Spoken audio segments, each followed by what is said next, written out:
Magandang araw po mga kapuntos, at sa araw na ito po meron po akong tampok na video para sa inyo at sana ay magustuhan ninyo. Kaya sa mga bago pa po sa aming channel, please po don't forget to hit the subscribe button at ang notification bell para maging notified kayo sa bawat video na ilalabas ko sa channel na ito. At bilang kahilingan po ng punto por punto team at naway maintindihan po ninyo, sana po wag nyo pong i-skip yung mga ads sa aming mga video. Sa maliit na bagay na po na yan, malaking tulong po yan sa ating programa at sa ating ministry. Sana po maunawaan po ninyo. Maraming salamat po, kaya wag na po natin patagalin. Simulan na po natin.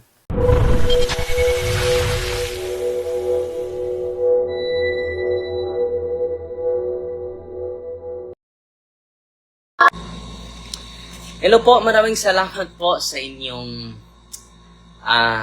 pag-greet sa akin sa aking ikasampung taon bilang isang alagad ng Diyos, bilang isang pari, no?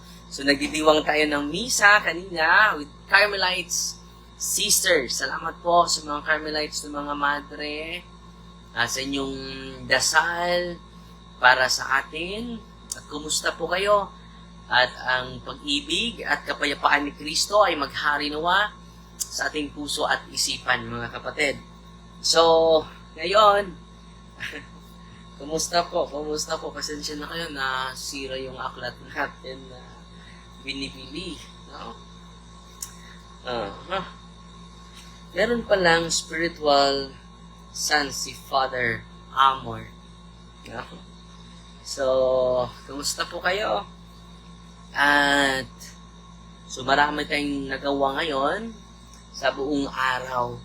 No? Pasalamat tayo na nabigay natin yung sarili natin sa mga kailangan natin gawin sa araw na ito. Bukas, first mass ko dito sa parokya ako magmimisa 6:15. First mass ko 'yan bukas po. And then dalawa yung misa ko bukas, and then day off na po bukas. So, uuwi ako bukas sa bahay natin upang doon magpahinga, mga kapatid. So, ngayon mga kapatid, ito yung isi-share ko sa inyo. No? Father Stanislao, spiritual son and student of Father Amor. So, ito yung mga naobserbahan niya kay Father Amor. How did you come to know Father Gabriel? Ano mo nalaman? No? Ano masasabi mo? Kailan mo nakilala si Father Gabriel Amor? There was always a feeling of goodwill between Father Gabriel and me. I felt an enormous empathy for him.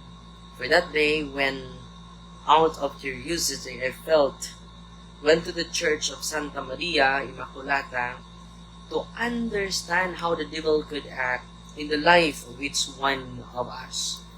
So, ito talaga yung nagturo sa kanya, si Father Gabriel Amor, the chief exorcist of the Diocese of sa Vatican po. So, ngayon, patuloy tayo. When I read the Gospel, Jesus said to His apostles, "Go, and in my name, cast out demons."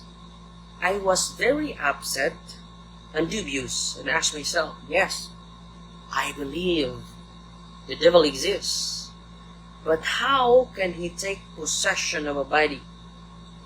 I did not believe it.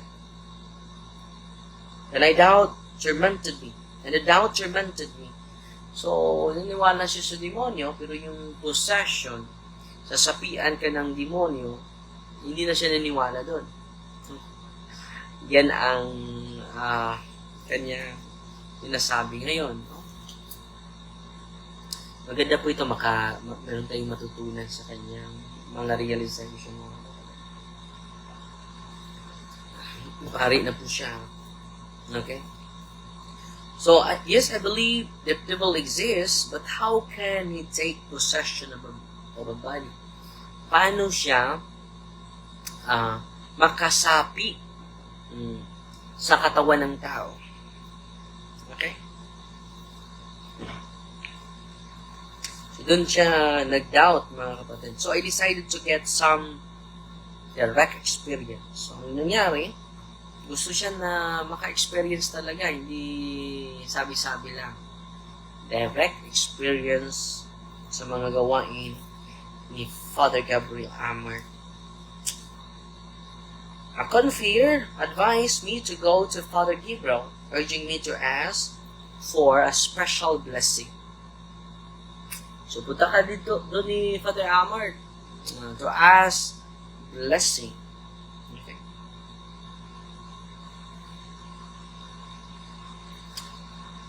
So I went, and I was struck by his joyful expression, his warm reception. So na-inspire siya ni Father Amor, no? He already knew that I was a passionist. So ito pala si Father Stanislaw, isang religious. Pero hindi naman ako makablame kay Father Stanislaw dahil hindi talaga ito naturo sa seminary. Hindi po ito na-highlight. Sa seminarista pa po ako. Hindi po ito naturo sa seminary curriculum. He always knew that I was a passionate and he embraced me. He was happy to have an extra priest, a passionist, no less, to help him with the prayers. From that day forward, I began my journey next to him. So natutuwa si Father Amor na nandito ka, niyakap siya. No? So nagsimula na yung kanyang, nagsimula na yung journey niya with Father Amor. For me, it was a privilege to work alongside him, a priest respected by other priests and by the persons he received. Evidently, he has a special vocation, a calling by God to carry out such a ministry for so many years. So, grabe yung kanyang appreciation ni Father Gabriel Amor, mga kapatid. Father Amor felt an immediate empathy for me, also because he had a special tie with the Passionists. Grabe yung connection pala niya sa mga Passionista. Passionist is a religious congregation po. Going back to when Cardinal Ongo Poletri had appointed him to work alongside Father Candido Amantini. Ito yung mentor ni Father Gabriel Amor, si Father Candido Amantini, the well-known exorcist at the Scala Santa in Rome. So, salamat sa mga greetings ninyo, sa mga greetings ninyo sa 10 taon ko po na anniversary. Salamat po sa inyo. Patuloy tayo, mga kapatid. Father Candido was, for that moment, his teacher and his trusted brother. So, ito talaga yung nag-inspire ni Father Gabriel Amor. Isa din itong sikat si Father Candido Amantini na exorcist na hinahangaan ni Father Gabriel Amor. No? One day, the saintly charismatic confided to him, "My trusted brother in Christ, I wish you to have this mandate after me, because you must take care of the souls that I am now looking after." So ito yung habilin ni Father Candido sa kanya. "My trusted brother in Christ, I wish you to have this mandate after me." Patuloy mo itong gawain na sinimulan ko. "I wish you have to have this mandate after me because you must take care of the souls." Ingatan niyo po yung mga kaluluwa na ini-entrust sa atin ng ating Panginoon. I do not know how to explain it, but nearly from the first day of my collaboration with Father Gabriel, he told me many times that he saw in me the priest sent by Mary to succeed him. Sinabihan siya, "Ikaw na ang susunod sa akin. Pasalamat ako sa mahal na Birhen, Maria, na pinadala ka niya dito. Ikaw yung pinadala ni Mama Mary," yung sinasabi niya. At alam naman natin, si Father Stanislaw, ay meron pang duda sa possession. Okay? So, patuloy tayo.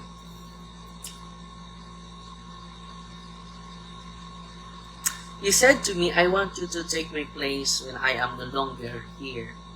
Kung mamatay na ako, ikaw na ang susunod sa akin, ha?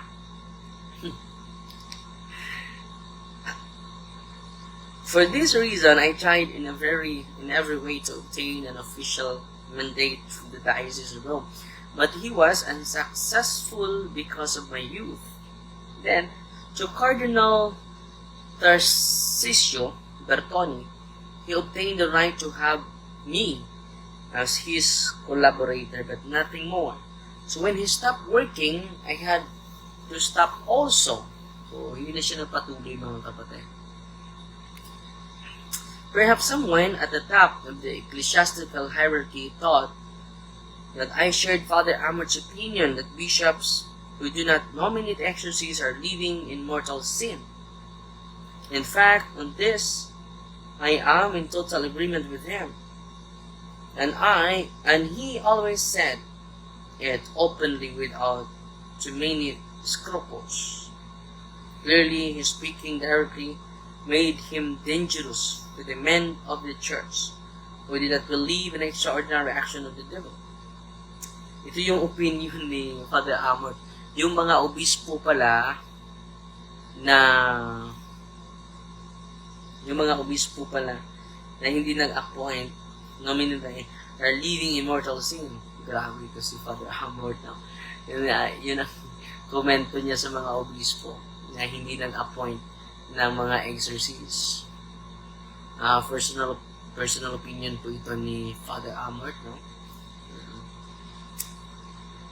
For me, he was a life model like Mother Teresa of Calcutta, with whom I had worked among the poor. But I must say that the material or physical poverty that I have seen in the hospital and the seats takes second place to the spiritual poverty that I see in the afflicted individuals. So, ito mga kapatid.